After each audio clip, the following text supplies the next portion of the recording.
अस्सलाम वालेकुम। ये नेक्स्ट क्वेश्चन है आपका, क्वेश्चन नंबर 8। ठीक है। सो ये क्वेश्चन नंबर 8, क्वेश्चन नंबर 9 और जो 10 है, ये स्टेटमेंट एक्चुअली एक ही जैसी ऑलमोस्ट, यानी कि इनकी जो इक्वेशंस बनती हैं या जो इनकी स्टेटमेंट का जो स्टेटमेंट का आउटपुट निकलता है वो सेम ही एक तरह से है। तो मैं आपको जस्ट एक क्वेश्चन इसका बता दूंगी, बाकी जो है वो आप खुद ही देख लीजिएगा। ठीक है। सो फर्स्ट इसका क्वेश्चन है, a farmer bought some sheep of 9,000। ठीक है, ऑफ रुपीज 9,000। ये एक मिनट में जरा, सो ये मैंने लिखी है स्टेटमेंट, लेकिन मैं इसको एक बार रिपीट करती हूँ कि a farmer bought some sheep for 9,000 if he had paid 100 less for each sheep. ठीक है। He would have got 3 sheep more for the same money। यानी कि अगर वो 9,000 में एक नंबर ऑफ शीप्स ले रहा है और बाद में क्या है कि वो 100 जो है वो हर एक की प्राइस कम दे रहा है, तो डेफिनेटली हर एक की प्राइस कम करने पे आपको पता है बार्गेनिंग करने से समटाइम्स ये होता है कि आप कुछ ज्यादा चीज वो ले लेते हैं। ठीक है। सो अगर वो हर शिप की जो ऑलरेडी पहले प्राइस थी, अगर उसमें से 100 लेस करता है तो उसको मजीद 3 जो है वो शिप मिल जाती हैं। ठीक है, 9,000 में। ठीक है। And how many ship did he by when the rate in each case is uniform. ठीक है। सो आप ये देखें कि फर्ज कीजिए कि क्योंकि जो नंबर ऑफ शीप्स हैं वो आपने फाइंड करनी है। ठीक है। So how many sheeps did he buy, तो आपने ये चीज फाइंड करनी है। अच्छा, एक मिनट में जरा। ओके। सो उसने क्या किया है कि 9,000 रुपीज में कुछ शिप्स जो हैं वो बाय की हैं। ठीक है। सो फर्ज कीजिए कि जो नंबर ऑफ शीप्स हैं वो है आपकी एक्स, यानी कि अननोन जो आपने फाइंड करना है। ठीक है, क्योंकि आपको मैंने बताया कि हमेशा इक्वेशन में जो अननोन जिसको आपने फाइंड करना था उसे आप एक्स वाई या जी अननोन वेरिएबल से डिनोट करते हैं। So if he had paid 100, अच्छा तो टोटल अमाउंट जो उसने पे की है पहले ये देख लें। जो फर्स्ट कंडीशन है, जो टोटल अमाउंट है, सो सो ये आप देखें कि जो आपकी प्राइस है, टोटल प्राइस ऑफ एक्सशिप, वो किसके इक्वल है? वो उसने 9,000 की, ठीक है, एक्स शिप्स ली है। इसका मतलब क्या है कि जो प्राइस ऑफ वन शिप होगी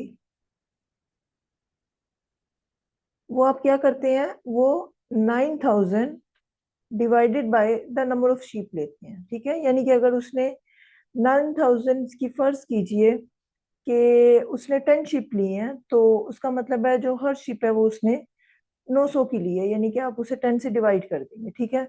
सो अब नेक्स्ट स्टेटमेंट क्या है? ये तो आपका ये जो फर्स्ट कंडीशन में उसने ली है कि उसने एक शिप्स लिए हैं 9,000 में, इस लिहाज से हर शिप की जो प्राइस है वो आपकी ये है 9,000 बाई एक्स। ठीक है। अब उसने क्या किया है कि if he had paid rupees less than for each ship, अगर उसने हर शिप की जो प्राइस है वो 100 लेस कर दिया, यानी कि यहाँ से एक शिप की जो प्राइस है वो उसने क्या किया है according to the given statement. Next में अगर उसने 9,000, अच्छा ये जेन में रखें, इस केस में आपकी एक्स शिप्स नहीं होंगी। ये जेन में रखें, इस केस में आपकी for each he would have goat 3 more ships, यानी कि उसके पास 3 ज्यादा शिप्स आ जाएंगे। सो गिवन कंडीशन के मुताबिक अब उसने यानी कि 9,000 टोटल आपकी, यानी कि अब आपकी जो टोटल अमाउंट है वो प्राइस ऑफ, पहले तो एक्स शिप्स थी लेकिन 3 शिप्स मोर हो गई हैं, तो x+3 शिप्स जो होंगी वो आपकी होंगी 9,000 की। ठीक है। सो शिप्स जो होंगी वो आपकी 9,000 होंगी। सो इस केस में आप ये देखें कि प्राइस, क्योंकि अब आपकी एक्स से x+3 आई है, ये देखिए 3 शिप्स जो है वो मजीद आ गई हैं, तो आपकी पहले एक थी तो उसमें 3 ऐड हो गई हैं। ठीक है। So price of x+3 ships जो है वो अमाउंट वही है, उसी अमाउंट में उसने लेकिन कंडीशन क्या है कि उसने हर शिप की जो प्राइस है वो जो है वो 100 लेस दी है, ठीक है। सो प्राइस ऑफ इस केस में प्राइस ऑफ वन शिप जो है वो आपकी क्या होगी, वो आपकी होगी 9000 ओवर एक्स प्लस 3। यानी कहने का मतलब ये है कि अब गिवन कंडीशन क्या है कि if he had paid 100 less than for each, अगर वो पुरानी प्राइस में से, एक शिप की पुरानी प्राइस में से, यानी कि 100 लेस करता है, ठीक है, तो उसे हर शिप जो है वो, यानी कि अब उसकी जो एक शिप की प्राइस होगी वो ये चीज हो जाएगी आपकी, क्योंकि आपकी 9000 में टोटल उतनी शिप्स मिल रही हैं। आई होप कि आपको समझ आ गई होगी।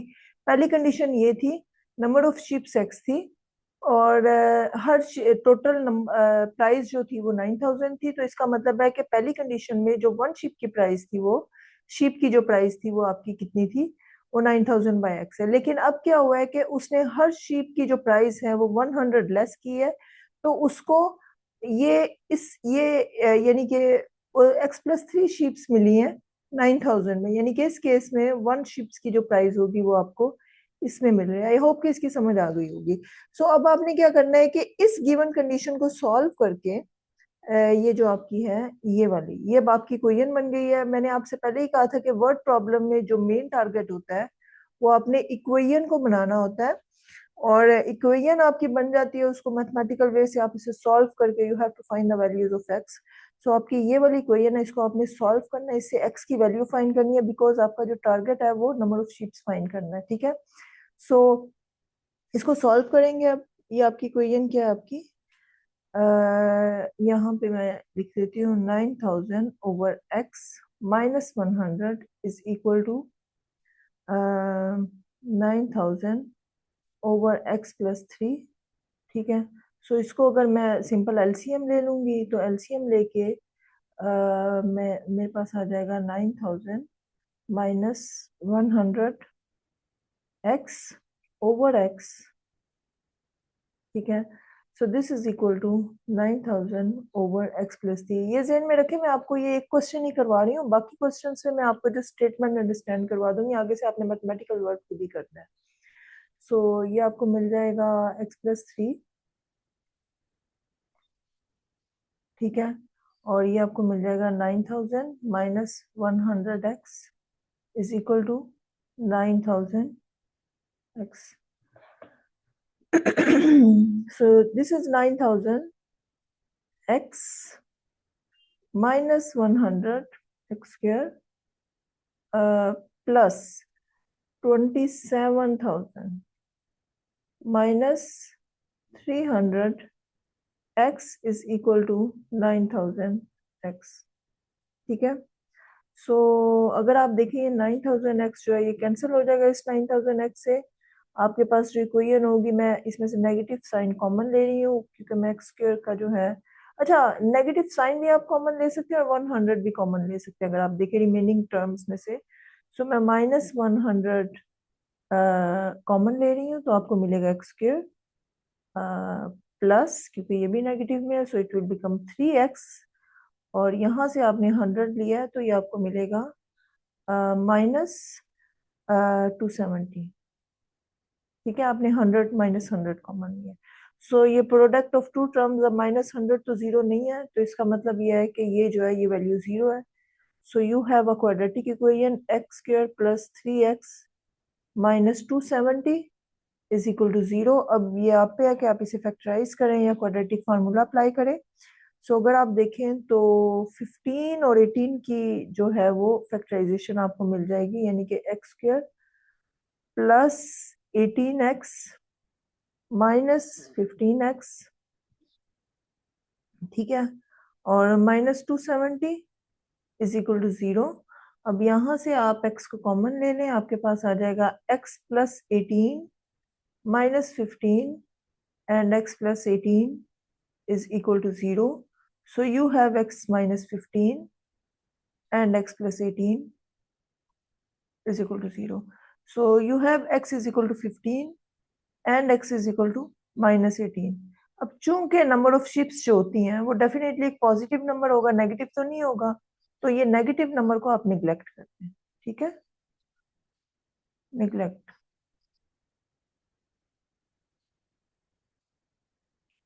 और ये जो है ये आपका आंसर होगा, नंबर ऑफ शीप्स, ठीक है।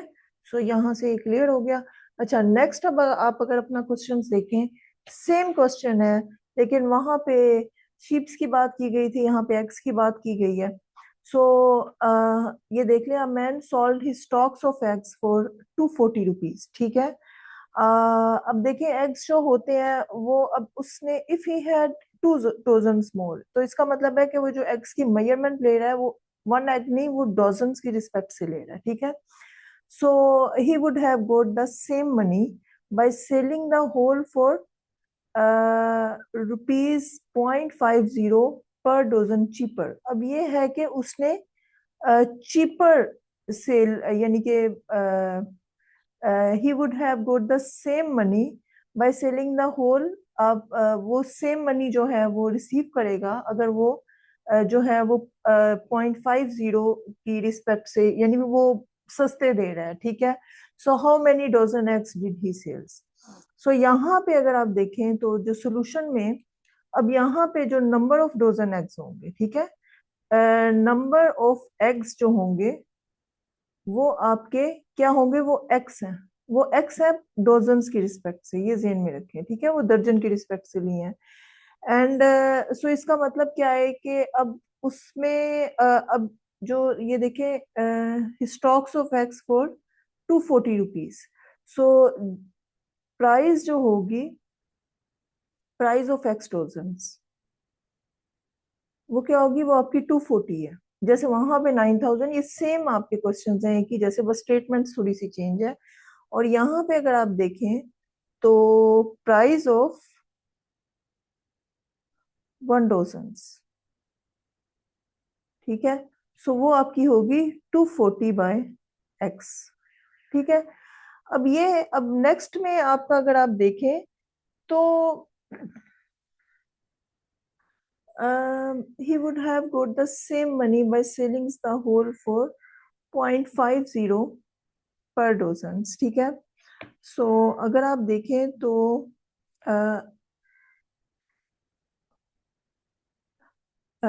इफ ही हैड 2 डजन्स मोर, एक मिनट, आई थिंक मैंने ये स्टेटमेंट सही लिखी है। A man sold his stocks of eggs for 240 rupees, ठीक है। If he had 2 dozens more, he would have got the same money by selling the whole, okay। सो अब आपकी x से जो है वो 2 डजन्स मोर, यानी कि x+2 हो जाएंगे, यानी कि पहले x डजन्स थे, अब x+2 डजन्स हो जाएंगे सेम प्राइस पे। सो अगेन वही कि प्राइस ऑफ x+2 डजन्स जो है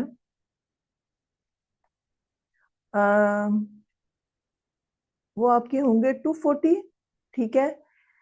सो इस केस में आपकी जो पर वन, सो 1 डजन जो होंगे वो प्राइस होगी, वो आपकी इस केस में, सेकंड केस में, जब वो ये कंडीशन कर रहा है कि वो पर डजन जो है वो, यानी कि 0.50 चीपर दे रहा है।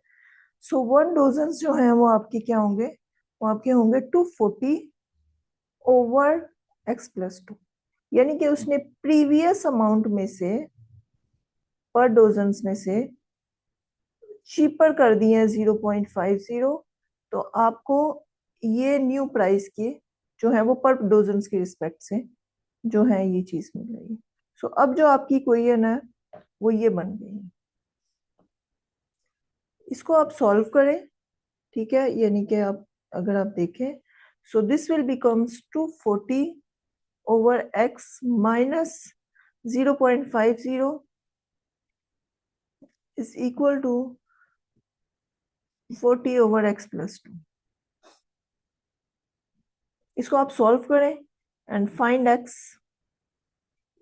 ठीक है। एट द एंड आप अगेन जो है वो क्वाड्रेटिक इक्वेशंस फाइंड करेंगे। x की अगर वैल्यू जो है वो नेगेटिव है तो उसको आपने निग्लेक्ट कर देना, और जो x की वैल्यू पॉजिटिव होगी वो आपकी जो होगा वो आपकी नंबर ऑफ एग्स होंगे। ठीक है, आई होप कि इसकी समझ आ गई होगी। मेन जो है इस क्वेश्चन में आपका जो टारगेट है वो इस इक्वेशंस को फाइंड करना है। ठीक है, अब नेक्स्ट जो क्वेश्चन है आपका ये है कि ये भी सेम है। ठीक है, लेकिन इसमें जरा थोड़ी सी फिजिक्स का, ये फिजिक्स टाइप का क्वेश्चन है। Cyclist travel 48 km at a uniform speeds. ठीक है, सो उसने ट्रेवल किया 48 km, यानी टोटल डिस्टेंस जो है आपका वो आपका क्या है, वो 48 km। ठीक है, पर ऑफ यूनिफॉर्म स्पीड्स। ठीक है, हैड ही ट्रेवल, अच्छा एक बात ध्यान में रखें, हमारा जो डिस्टेंस फार्मूला होता है, अगर आपको याद हो, डिस्टेंस स्पीड्स फार्मूला, वो क्या होता है, distance is equal to speed the time. ठीक है, तो आप ये टोटल डिस्टेंस ये है, यानी कि आप ये देखें उसने 48, फर्ज कीजिए जो स्पीड है आपकी वो आपकी v है, यानी कि मैं यहाँ पे मेजरमेंट पहले लगा लेती हूँ कि स्पीड क्या होगी साइकिलिस्ट की, स्पीड ऑफ साइकिलिस्ट, डेफिनेटली आपकी स्पीड ज्यादा होगी, आप कम टाइम में ज्यादा डिस्टेंस कवर करेंगे। अगर स्पीड कम होगी तो आप ज्यादा टाइम लगाएंगे उस डिस्टेंस को कवर करने के। तो स्पीड ऑफ साइकिलिस्ट जो होगी आपकी, वो आपकी क्या है, वो आप समझ लें आपकी कोई से वी है। ठीक है, जितनी भी होगी, सो दिस इज वी। अच्छा ये जेन में रखिए के एम पर आवर, ये आपने मेजरमेंट जरूर लिखनी है कि वी स्पीड जो है वो के एम पर आवर्स की। ठीक है, और जो टाइम है, समझ लें कि उसने जो टाइम लिया, because your distance is equal to speed into time, so the time जो है, time taken to cover 48 km। सो ये आपको क्या होगा, वो आप टी ले लें। सो डिस्टेंस फार्मूला यूज करके आप देखिए, डिस्टेंस जो आपका 48 km है वो स्पीड इंटू टी है। ठीक है, सो ये आपका जो है ये टी, या आप इसे एक्स और वाई भी ले सकते हैं अगर आप जो है वो वी और टी, लेकिन नॉर्मली जो होता है ना, हम टाइम को टी से और ये इस वेरिएबल से डिनोट करते हैं। सो ये आपका वन इक्वेशन है। ठीक है, अब नेक्स्ट क्या है, कंडीशन क्या उसने दी है, उसने ये कहा है कि had he travel 2 km slower, so अगर वो उसकी स्पीड जो है वो स्लो हो रही है v से v-2 में, ठीक है, he would have take 2 hours more. Definitely अगर स्पीड कम होगी, दिस इज नेचुरल, अगर आप ज्यादा स्पीड से जा रहे हैं तो आपका डिस्टेंस जो है वो जल्दी कवर होगा, यानी टाइम कम लेगा। लेकिन आप स्लो स्पीड से जा रहे हैं, यानी कि स्पीड वो पहले v स्पीड से चल रहा था, अब v-2, यानी कि 2 km पर आवर की स्पीड से अब जा रहा है मजीद, यानी कि स्लो स्पीड से। सो उसका जो टाइम होगा वो डेफिनेटली इंक्रीज होगा, तो वो t से t+2, he would have take 2 hours more. ठीक है, तो वो 2 + t+2 की रिस्पेक्ट, यानी कि 2 किलोमीटर कम की स्पीड से अगर वो जा रहा है तो उसका टाइम जो है वो 2 घंटे और बढ़ जाएगा उस डिस्टेंस को कवर करने में, द सेम डिस्टेंस। ठीक है, देन अब अगेन वो डिस्टेंस इज इक्वल टू, अब आपका 48 किलोमीटर जो है वो इस स्पीड में v-2 और इस टाइम में कवर हो रहा है। ठीक है, सो आपने क्या फाइंड करना है, how long did he taken to cover 48 kilometre. ठीक है, सो कितना टाइम लगाए उसे 48 km कवर करने में। ठीक है, आपके पास अब ये दो इक्वेशंस हैं और इसको आपने सॉल्व करना है। सो पहली इक्वेशन है आपकी 48 is equal to v t, और दूसरी इक्वेशन है आपकी वो है v-2 and t+2 is equal to 48, same distance जो है वो इसमें इसमें कवर किया है। सो इसमें अगर आप देखें तो अब आपने क्या करना है, यहां से आप ले लें, बिकॉज v-2, तो v की वैल्यू जो है वो मैं लेती हूँ 48/t और सब्सिट्यूट कर देती हूँ मैं इसमें, तो आपको मिल जाएगा v की वैल्यू जो है वो होगी आपकी 48/t-2 and t+2 is equal to 48। ठीक है, सो ये हो जाएगा 48-2t and this is equal to t+2 is equal to is equal to 48t। ठीक है, सो यहाँ से इसे मल्टीप्लाई कर दें, आपके पास आ जाएगा 48t plus 48 into 2 is I think this is 96 exactly 96 and minus 2t square minus 4t is equal to 48t। Again ये से कैंसिल हो गया। अब यहाँ से अगर आप देखें तो आप -2 कॉमन ले सकते हैं, तो आपको मिलेगा T square minus two T, sorry minus नहीं प्लस, क्योंकि ये माइनस कॉमन लिया, और -48 is equal to 0. So t square plus 2t minus 48 is equal to 0. So what does that mean? This is equal to, इसको आप factorise कर लें तो आपको t plus 8 और t minus 6 मिलेगा, अगेन इज इक्वल टू 0। सो यहाँ से जो t की वैल्यू है वो आपकी होगी -8 और 6। अगेन टाइम जो होता है वो नेगेटिव नहीं होता, सो t की वैल्यू जो है वो -8 जो है वो निगलेक्ट कर देंगे आप, और t की वैल्यू जो है वो आपको 6 जो है वो टाइम आपने यानी कि टाइम फाइंड करना था, तो जो टाइम है वो आपका 6 है, ठीक है। तो this is your answer. I hope कि इसकी समझ आ गई होगी। नेक्स्ट लेक्चर में मैं आपके 2 ज्योमेट्री के क्वेश्चंस हैं वो मैं आपको एक्सप्लेन करूंगी। Thank you so much.